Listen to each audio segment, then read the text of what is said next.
She knelt in front of him. No cuts. No camera tricks. What happened next wasn't simulated. And it would become one of the most infamous scenes in movie history.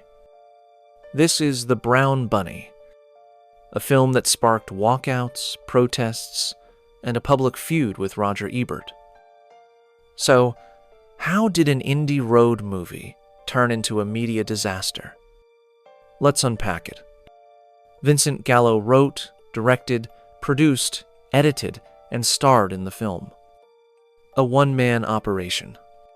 And opposite him, Chloë Sevigny.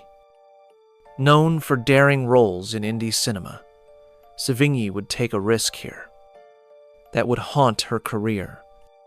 The film follows Bud Clay, a motorcycle racer drifting across America, haunted by lost love. But it's the ending that shocked audiences. Motorcycle racer Bud Clay undertakes a cross-country drive following a race in New Hampshire in order to participate in a race in California. All the while, he is haunted by memories of his former lover, Daisy.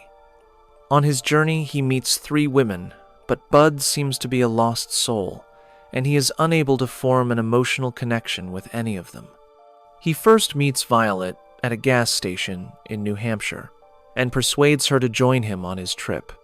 They stop at her home in order to get her clothes, but he drives off as soon as she enters the house.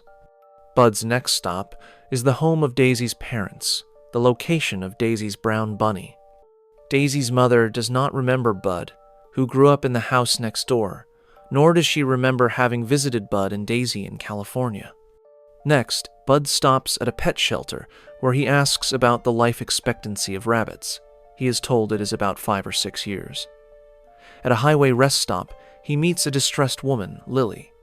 He comforts and kisses her before starting to cry and eventually leaving her. Bud appears more distressed as the road trip continues, crying as he drives. He stops at the Bonneville Speedway to race his motorcycle. In Las Vegas, he drives around prostitutes on street corners before deciding to ask one of them, Rose, to join him for a lunch. She eats McDonald's food in his truck until he stops, pays her, and leaves her back on the street. After having his motorcycle checked in a Los Angeles garage, Bud stops at Daisy's house, which appears abandoned. He leaves a note on the doorframe, after sitting in his truck in the driveway remembering about kissing Daisy in this place, and checks in at a hotel. Daisy eventually appears there. She seems nervous, going to the bathroom twice to smoke crack cocaine, while Bud waits for her, sitting on his bed. As she proposes to go out to buy something to drink, Bud tells her that because of what happened the last time they saw each other, he does not drink anymore. They have an argument about Daisy kissing other men. At this point, Bud undresses Daisy, and she fillets him. Once done, he insults her as they lie in bed, talking about what happened during their last meeting. Bud continuously asks Daisy why she had been involved with some men at a party. She explains that she was just being friendly and wanted to smoke marijuana with them. Bud becomes upset because Daisy was pregnant, and it transpires that the baby died as a result of what happened at this party. Through flashback scenes, the viewer understands that Daisy was raped at the party, a scene witnessed by Bud, who did not intervene. Daisy asks Bud why he did not help her, and his feelings of guilt about this are considerable. He tells her that he did not know what to do, and so he decided to leave the party. After he came back a bit later, he saw an ambulance in front of the house, and Daisy explains to Bud that she is dead, having passed out prior to the rape, and then choked to death on her own vomit. Bud awakens the next morning, alone. His encounter with Daisy turns out to have been a figment of his imagination. The movie ends as Bud is driving his truck in California, alone again, and still not with what he needs. At the Cannes Film Festival in 2003, the film was booed. People walked out.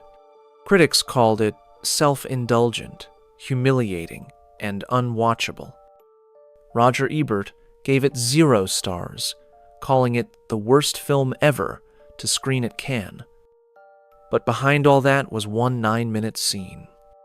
At the film's climax, Bud finally meets Daisy, Sevigny.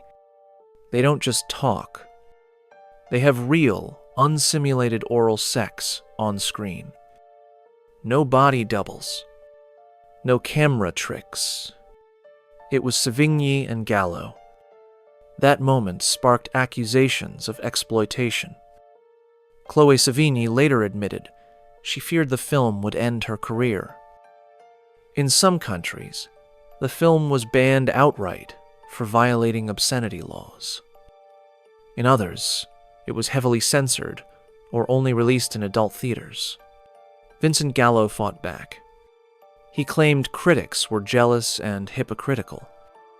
He even cursed Roger Ebert on stage, saying he wished cancer upon him. Ebert clapped back, saying, "I'm not the one who made the brown bunny." But years later, something unexpected happened.